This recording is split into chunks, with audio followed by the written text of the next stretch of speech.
So how do you do it? Excuse me? Please don't tell me. I don't need to know that. Yeah, I'm too much of a prude for that. If I were you, my joke would have been, I don't. I mean, I've tried. in these times of COVID. Oh, God, in these times of Who COVID. does? Oh, God, in these times of COVID.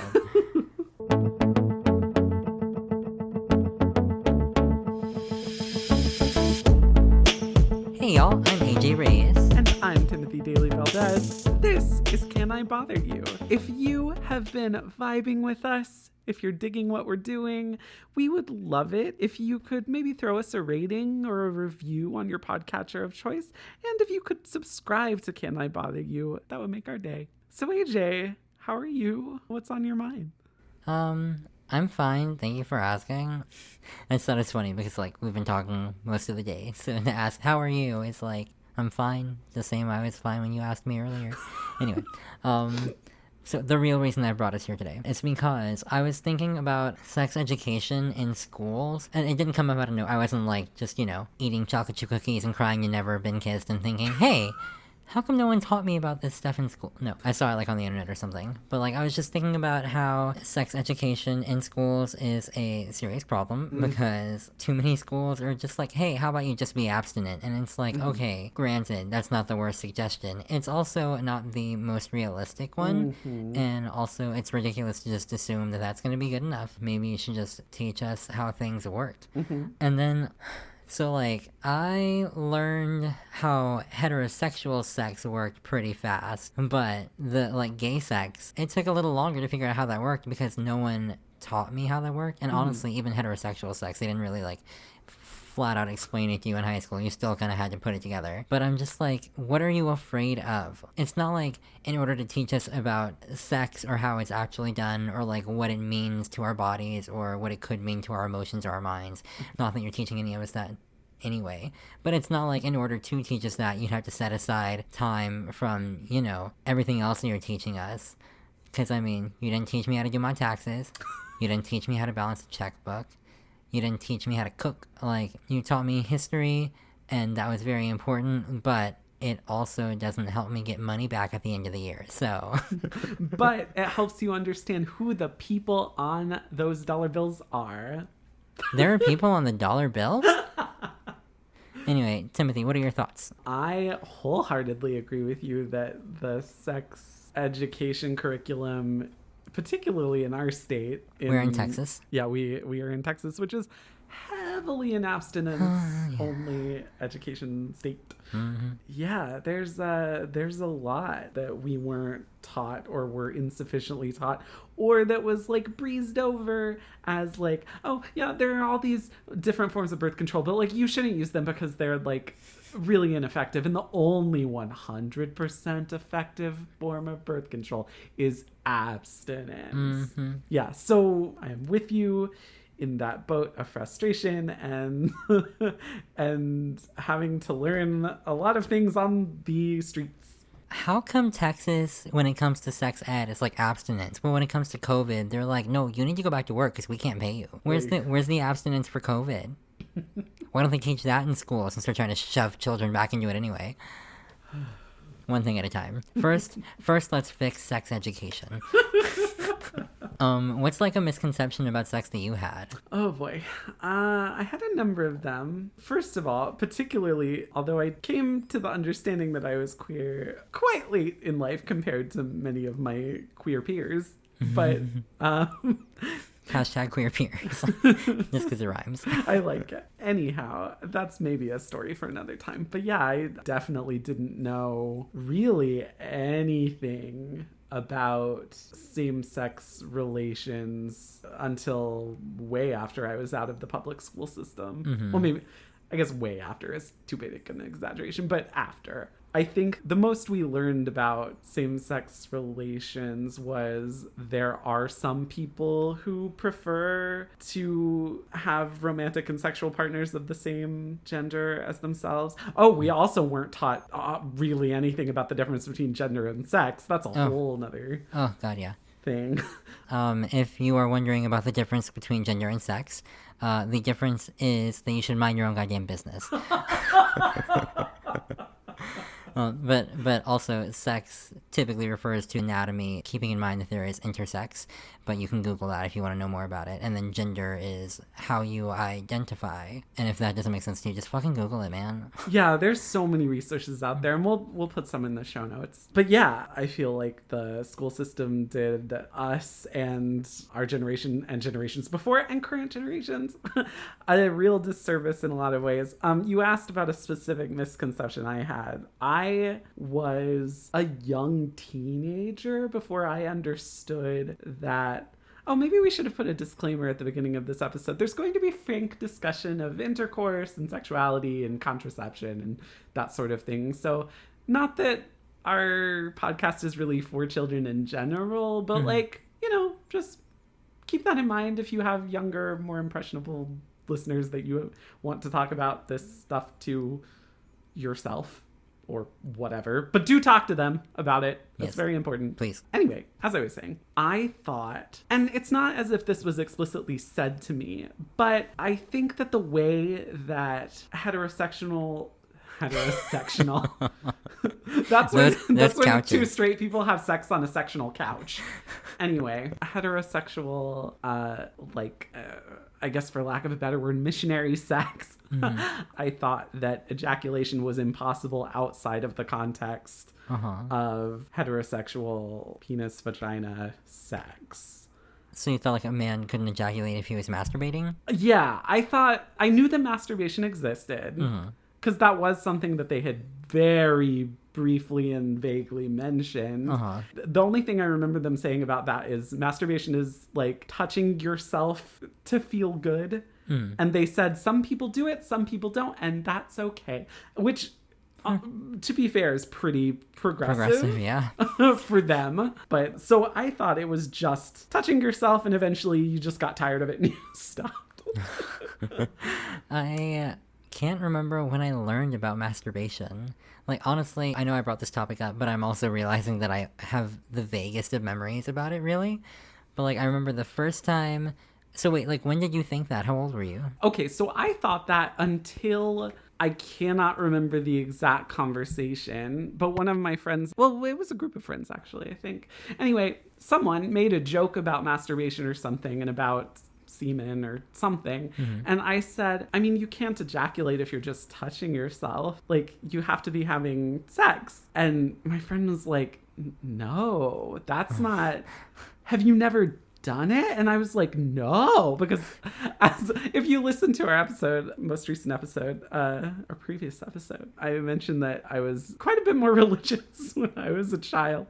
And I don't know why. My parents aren't particularly religious. But yeah, so I thought that masturbation was a sin. So it wasn't like I had ever done it at that point. And like, so I didn't know from personal experience or anything. And I hadn't watched pornography or like anything like that.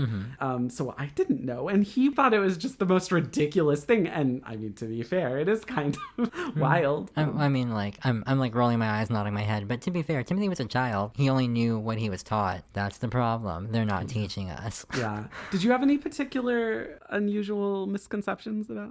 Not that I can remember. Also, we should mention that it's been a minute since we were in school. So...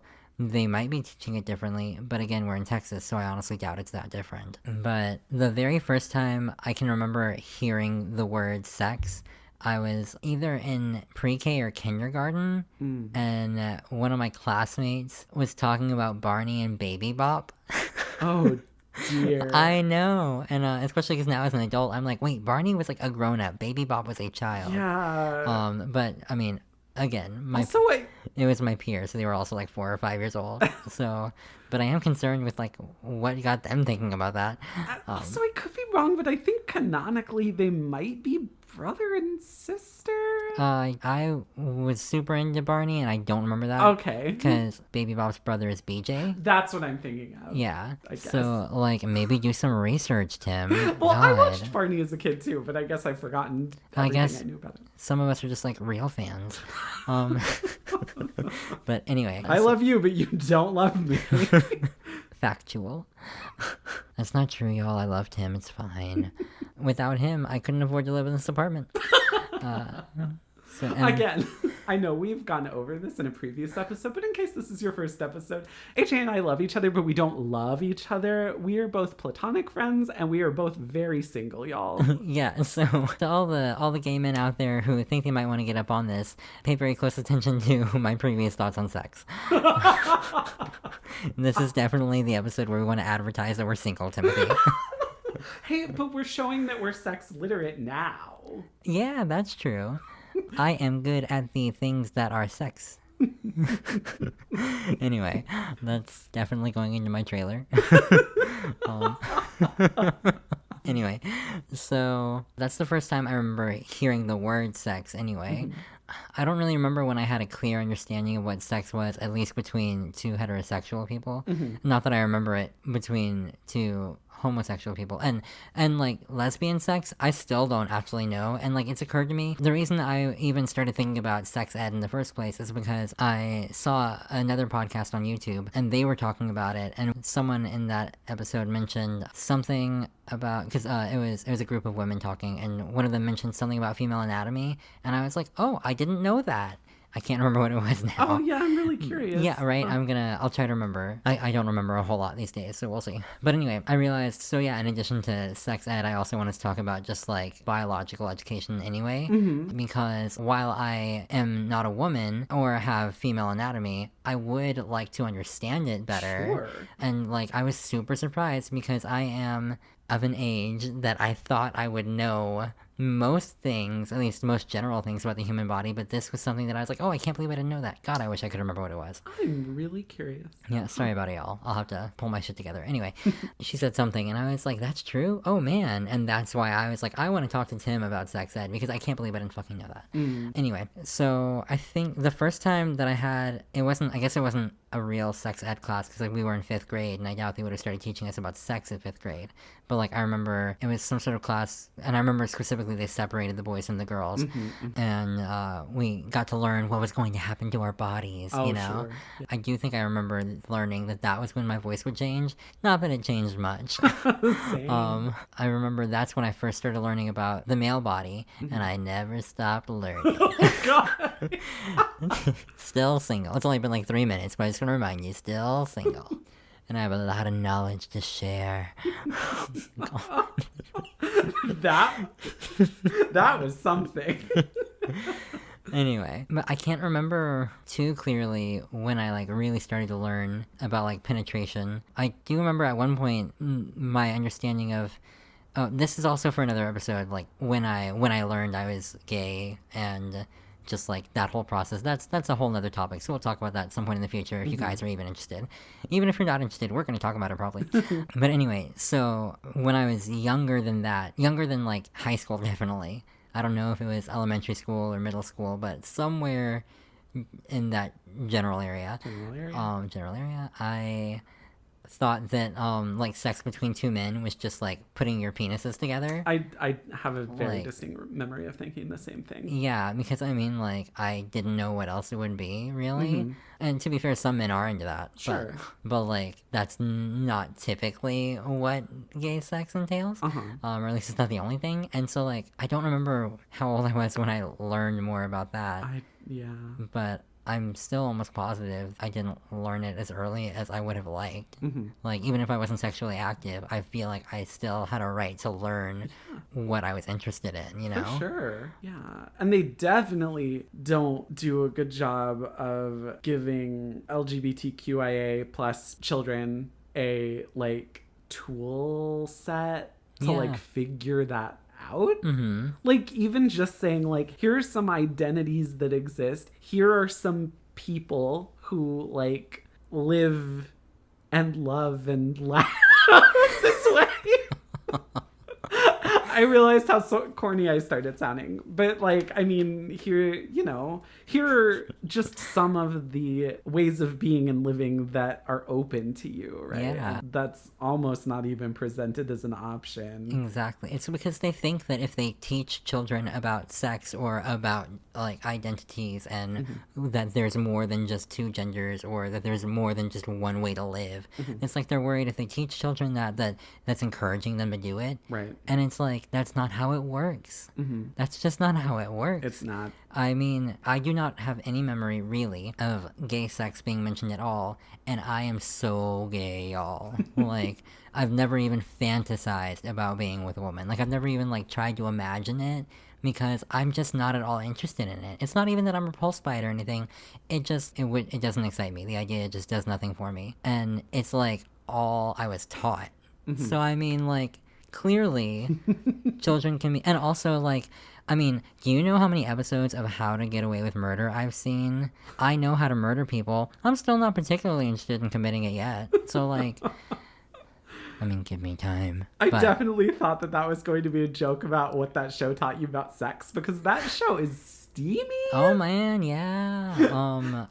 When it first started, I was so excited. I mean, I feel like this also might be its own episode, representation. Ooh, yeah, that's a whole... Right? But yeah, How to Get Away with Murder, the gay sex scenes there, I was like, they're making out. Oh, I love that. Like, not just because it's attractive men making out, but because I was just glad to see men making out on network television. Yeah. And then they kept going, and I was like, oh, this is getting really, like, oh my god, are they allowed to put this on TV? Like, are they about to be canceled? Like, what were we talking about? I'm so sorry. We were talking about the misconception that a lot of grown-ups have that if they teach children about things, that's going to make them go out and do it. And yeah, you raise a good point, AJ. Like, you were raised by heterosexuals. You were only taught about heterosexuality.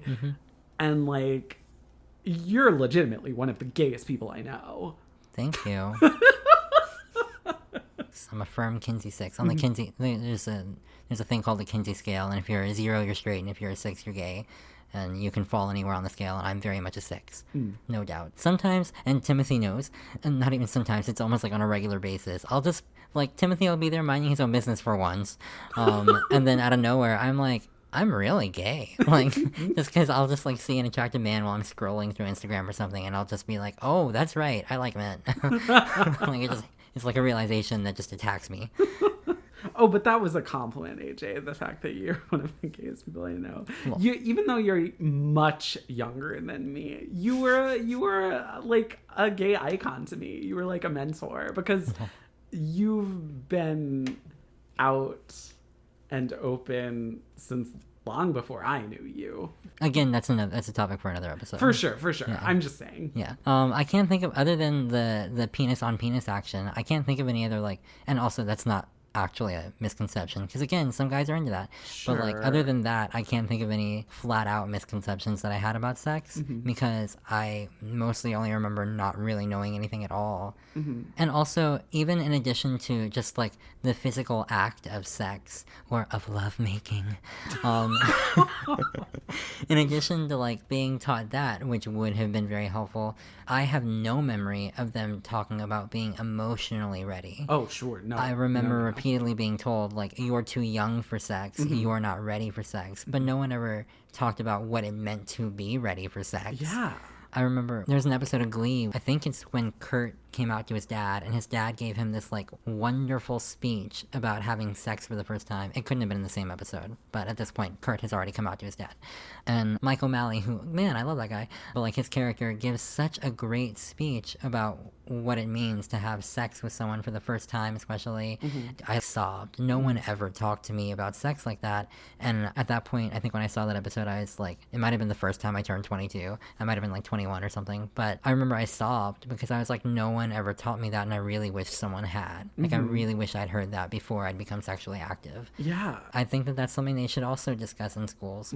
Because, yeah, seriously, you can't just go around telling people they're not ready, but then not explaining when they will be, or what it might look like for them to be ready. Like, sure. I'm pretty sure they never came out and said this, but I feel like sort of the unspoken but implied thing that they were trying to instill in us was, you're not really going to be ready until you're married.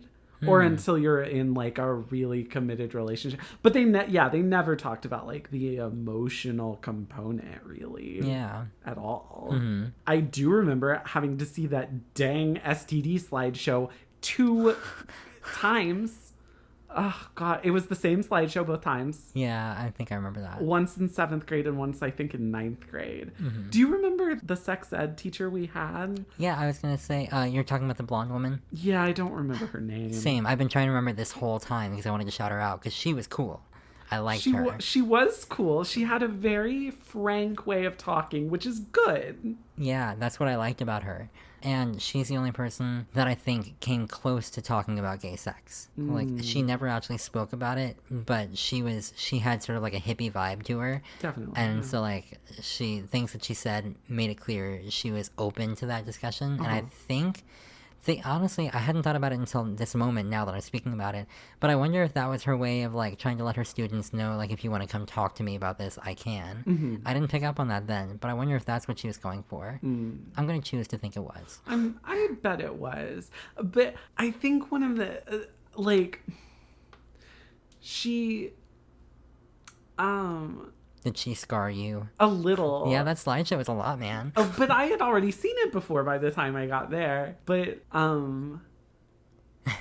she was always like, I hope you get chlamydia. yeah, well, so what she meant was, like, if you have to get an STD, she said, I hope you get chlamydia, gonorrhea, or crabs. Yeah, that's what I remember her saying. She's Yeah. like, I hope you do.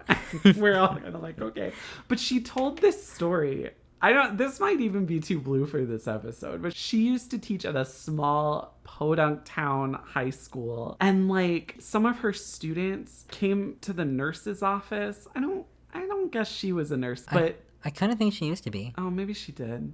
But go on. Anyhow, and, like, they were complaining that their urethras were burning, and it was because they had crabs, I think, and they tried to get rid of them by pouring gasoline on their crotches. Do you remember this? Yeah, I remember that story. And, like, we were just pretty horrified by that, but it's an excellent illustration of what happens when you don't educate your children. Exactly, yes. I heard that story twice because I was both in her health class and then, of course, we all had to go to that assembly. Yeah, we had, like, an assembly in the theater where they showed it was a slideshow of people's genitalia that were afflicted by various STIs. Like, and it was not pleasant at all. Oh, that's another thing, is that one of the few times I remember hearing homosexuality discussed at all was in the context of AIDS. Oh, yeah. Because our early childhoods were, I mean, like, right in the thick of the AIDS crisis. Like, not that it's not still a crisis, but I mean, you know, in the 90s when it was still a death sentence, basically. Yeah. And so that was a lot of my early exposure to knowing that homosexuality was a thing. Yeah, I hadn't even thought about that. You're totally right. I definitely remember hearing the words gay and AIDS together, like paired together pretty frequently. Sorry to step away from all this uplifting fun talk, but something you said made me remember in that conversation that I was overhearing the other day between those women. One of them said something about how in sex ed they didn't teach you that sex can be fun and pleasurable, and so that's both like a thing on its own because it's like sex is how you get pregnant, don't do it. But also because for women, this is something that I did know, but like not from personal experience in any way, shape, or form. But like women can't necessarily get off just from penetration, like vaginal penetration. Sometimes they need more stimulation than that. And that's something that I doubt they're teaching to young girls anywhere. Yeah. And so then it's like, I mean, again, can't speak from experience, but from what I've heard from other people and what I think that I would have assumed if I were in that situation, if no one taught me that it might take more for me than traditional sex to get off. If no one had taught me that, I might have grown up having sex and never getting off and thinking, okay, well, I guess this is what it's like. Or like, oh, am I broken? Is something wrong with me? Yeah. And it's like, they're not teaching girls that, no, you're not broken. There's more to sex than just procreation. Like, there's a recreation. That's something that should be taught. It really is. I remember learning the names for the parts of the body, definitely.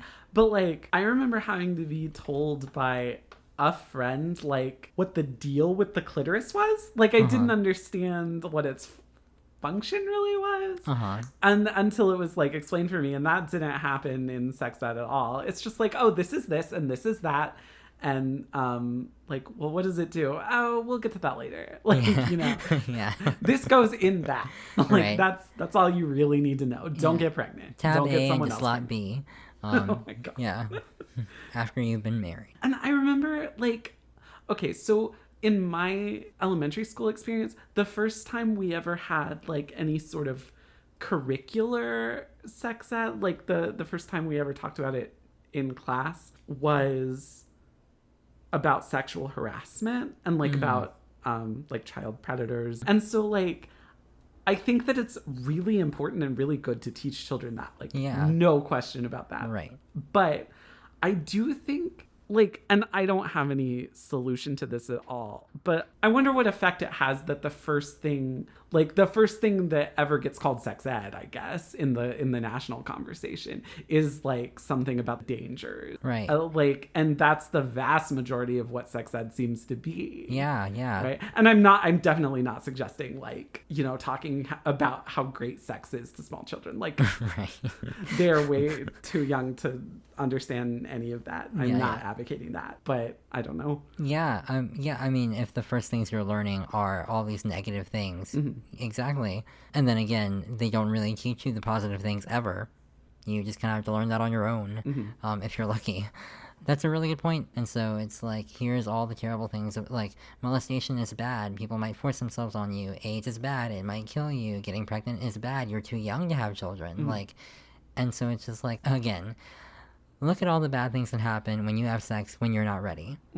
But they don't talk about when you're ready or how good it can be when you are having sex with someone you trust and you are ready to do that. Like, they just don't talk about the good things. So it's like they're just trying to scare you into being abstinent, but that's not working anyway. Sure. Well, and I'll try to find a study to link in the show notes, but I know that there have been studies that directly correlate increased teen pregnancy and increased STI rates among teens with abstinence-only sex education. Yeah, I definitely heard that. So it's like the exact opposite of what you want. Like, I mean, obviously it's a very delicate issue and it's not a fun, I am not a parent. I don't think I will ever be a parent and I don't ever want to have the talk with a child or anybody who doesn't already know what sex is. But what I was going to say is I'm sure it's not easy. Right. But like, if you are an educator in that capacity, right? Like if you're an educator under whose purview sex ed falls, like so a science teacher or a nurse or whatever, or if you're a parent, like you just kind of have to suck it up. I mean, and do it. And I think a lot of it probably comes down to like, well, what do you wish you were taught? Like, what did you not learn that you wished you had learned? Yeah. And again, like, I think it's so important not to like rush into that with kids who are too young to understand it, because that doesn't help anybody. But I think that those conversations just have to happen. Did your parents talk to you about sex? They would answer my questions in a frank and honest way. Okay. So they were honest with me, but they never sat me down and said, I think we should like explain some stuff to you or anything like that. And God bless them for putting up with what a prude I was as a child. But you asked them questions? I did ask them some questions. Good for you. I never asked my parents anything, and my parents never tried to tell me anything. I never talked about sex with either of my parents. So I really did only learn what I learned in school and what I learned from media and the internet. I will commend them. Like, my mom worked really hard to like tell me, Timothy, do you know why a lot of Judeo-Christian denominations teach that it's sinful? And I said, well, because it's a sin. And she was like, no, it's because in biblical times, infant mortality was so high and, you know, death was everywhere. So you needed to have as many children as you could. And if you were just, you know, wasting your seed on, you know, just for fun, then they considered that, you know, wasteful and therefore sinful. And they thought that a sperm cell was essentially the seed of a complete person. And like, so through intercourse, it was being planted in a woman the same way that you plant a seed in the ground. So they thought that everything you needed for a person was in a sperm cell. And they equated women to the ground. That makes sense. Yeah. I did not know that because no one taught me that in school. Yeah. Anyway. Let me think. What else? My memory of sex ed is just so limited. I remember we watched a lot of videos with animated diagrams, essentially, of like what happened. I remember that. I mean, again, what happened in like very standard P and V heterosexual intercourse. Right. Also, I'm pretty sure part of why I can't remember sex education is because I'm basically positive that's not where I learned about sex. Because again, the first time I ever heard the word sex, I was like 4 or 5 years old. And then also, this is another conversation for another episode, but the movies that I watched as a child probably aren't the movies that most children watch. I saw a lot of R-rated things when I was like a single digit, and so like I learned more things about sex through media than I ever did through Texas education. So I think that's part of why I'm having trouble remembering sex ed in school, because I wasn't paying attention anyway, you know? They were telling me that it was wrong, and at that point, especially in high school, at that point I already knew, like, it's not that sex is wrong, it's that you think it's wrong for us to be having it. So it's not the same thing. So, like, they're trying to tell us sex is wrong, and they're only talking to the straight kids.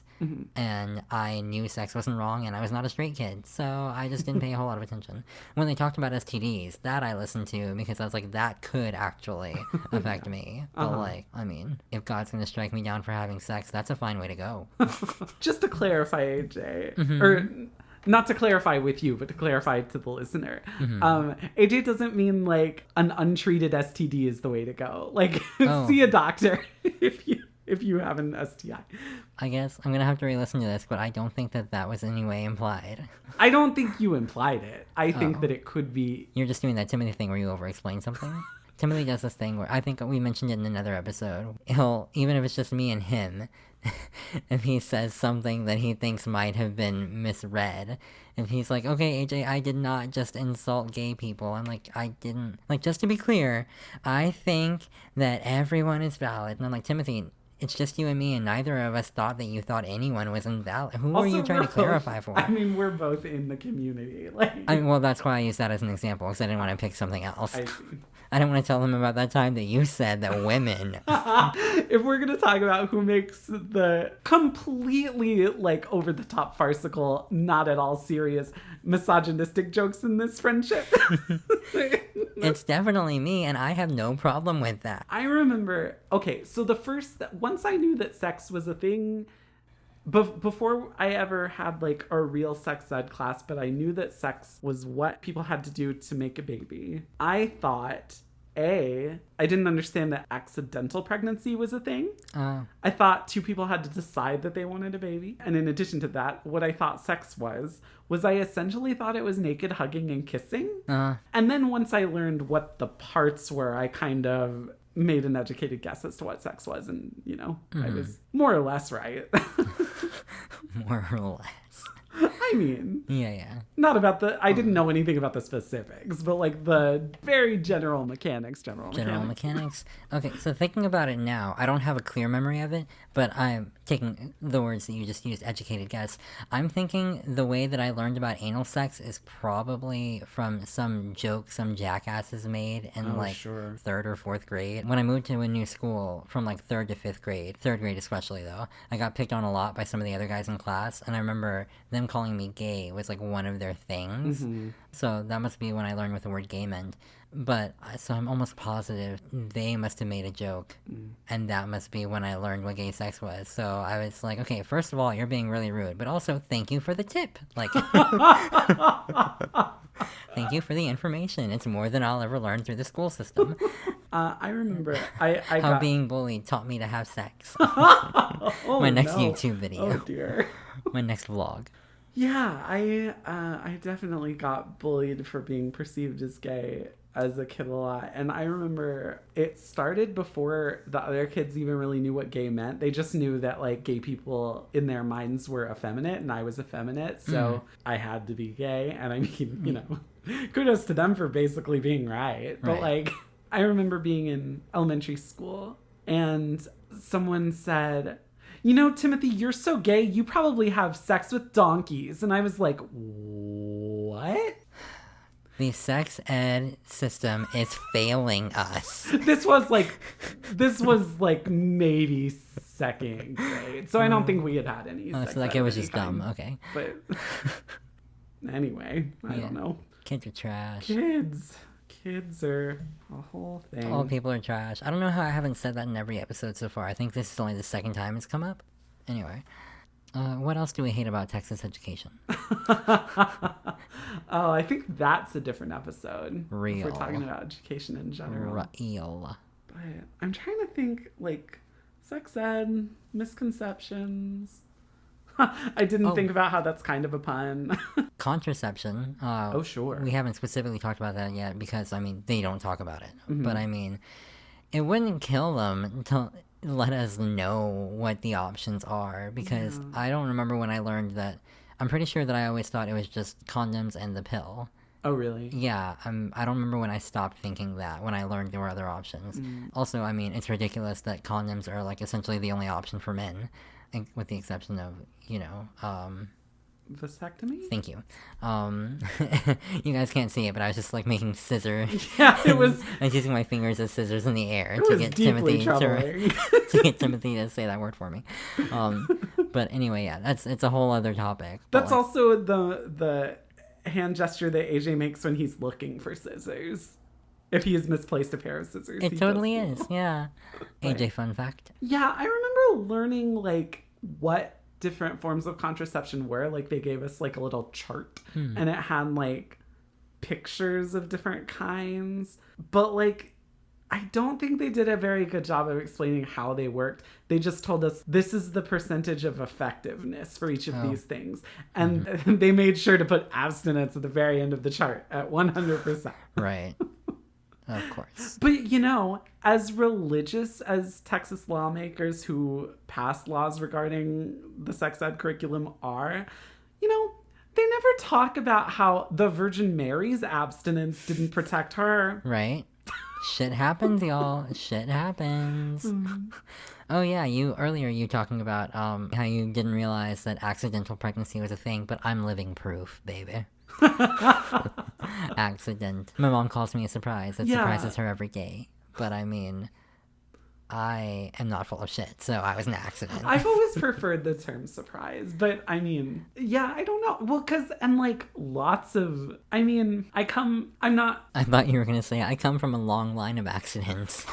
I come from a big Catholic family, Irish on my mother's side, Mexican on my father's side. And I mean, yeah. Like, the vast majority, I mean, for the majority of history, most births have been not necessarily specifically planned. Yeah, that's true. And, I mean, none of us would be here. Like, somewhere in our family lines, none of us would be here if, like, nobody ever had an accident. Yeah, real talk. Or a surprise, rather. Yeah, both of my parents are. They had me late in life. They were in their 30s. Like, I think my mom was 36, so my dad would have been 39. So they were already older. But anyway, they each are like one. I think my dad is one of, I want to say 9 or 10, and my mom was one of like 13 to 15. I can't remember. Like, so they came from huge families too. I'm really grateful that it's just me, my brother, and my sister. There's only 3 of us because I'm personally in favor of smaller. Less is more sometimes, y'all. Less is more. Especially when the personalities are as big as ours. Anyway, my point was, contraception is a thing. And some of us might not have known that without the internet or movies. I can't even imagine what it's like going to a Catholic school or like any sort of like religious school. Like, I don't know what their sex ed is like. Yeah. Because, I mean, would they even show you a chart that shows you the percentages, you know? Like, I don't know because, you know, I didn't go to Catholic school until, well, I went to a Catholic university, but I mean, that's after. Yeah. You know, they're not doing sex ed for college students. Which would not be a terrible idea. Would not be a terrible idea. Yeah, I'm not sure. I think there's probably even less discussion of contraception, but I don't want to put that out into the world without doing research. I don't know if that's true, but I'll put it out there. They're definitely not talking about it. And that's a whole nother thing because I've actually been thinking about it a little bit recently because I follow a number of just various Catholic pages on Facebook, just like, you know, to stay aware of what, because to get real for a second, I don't really go to church. And so like sometimes I feel like disconnected from like the Catholic world. So I just want to know like what's going on. Mm-hmm. And recently in the Catholic Church in the United States had Natural Family Planning Week. And if you don't know what natural family planning is, it's Catholic contraception where you like keep very careful track of your ovulation. And like, so if you want to have sex and not have a baby, you just have sex at a particular time and hope that you don't get pregnant, essentially. Like, I'm oversimplifying it. But anyway, so that's made me think about like how the Catholic Church has a very particular view of contraception, essentially saying that other than that, literally no contraception is appropriate or right in the eyes of the Lord. And you know, that's something you can believe. I don't really know where to go from that, but anyway, yeah, that's a whole nother can of worms, I guess. Yeah. Man, you and I are such different people. It never occurred to me that there are Catholic Facebook pages. Of course there are. There's Facebook pages for like everything. I know that there are Facebook pages for like selling your used socks and underwear, but I didn't know there were Facebook pages for Catholic things. Well, and the ones I'm talking about are specifically for like the Council of Catholic Bishops or like, you know, like... I thought you were gonna say Council of Catholic Bitches. Oh my gosh. Guys, let us know. Would you buy a Council of Catholic Bitches t-shirt? Because I would. Oh my god. We might have to make that merch. Oh god. I may be going to hell. I'm definitely going to hell. No, you're not. Oh, all right, y'all. Well, on that fun note, I think it's about time to bid you all adieu. And thank you so much for hanging out with us this week. You can find us on all the socials at Can I Bother You. Our email address is botherus@canibotheryou.com. And we're still soliciting questions. If you are in the market for some advice, or you know, if you have any feedback for us, if you just want to get in touch with us, that is a great way to do it. But especially if you are in need of some guidance, we want to be here for you. You know what I mean? We'd like to do a segment, you know, just giving advice. So if that's something you're interested in, drop us a line. The links to all of that are in the show notes. In addition, you can find me at TCJDV on the Facebook, the Twitter, and at Tomatillo88 on the Instagram. And my website is timothydaileyvaldes.com. Again, links in the show notes. AJ, where can we find you? Oh, I can be found on Instagram, Facebook, and Twitter at AJReyesF13, and also YouTube at AJReyesF13. Definitely check out my videos because I am not funny. Also, not about me, but about the podcast. If you wanted to rate us on your podcast, what are they called? Platform of choice, and leave us a little review. Let us know what you think. We really want to hear what y'all are enjoying or what's not working for you. Mostly what is working for you. If you leave anything negative, I will delete it. And also, go ahead and subscribe so that you can hear more from me and my kindness and generosity. And if you wanted to support us monetarily, we would appreciate it. It would help us keep going and keep the podcast going. So we have a Ko-fi, which we will also leave in the description along with, or in the show notes. This is not YouTube, AJ. Pull your head out of here. Anyway, we will leave all of those things in the show notes. Thank you so much for hanging out with us. Thanks so much, y'all. Bye. Bye.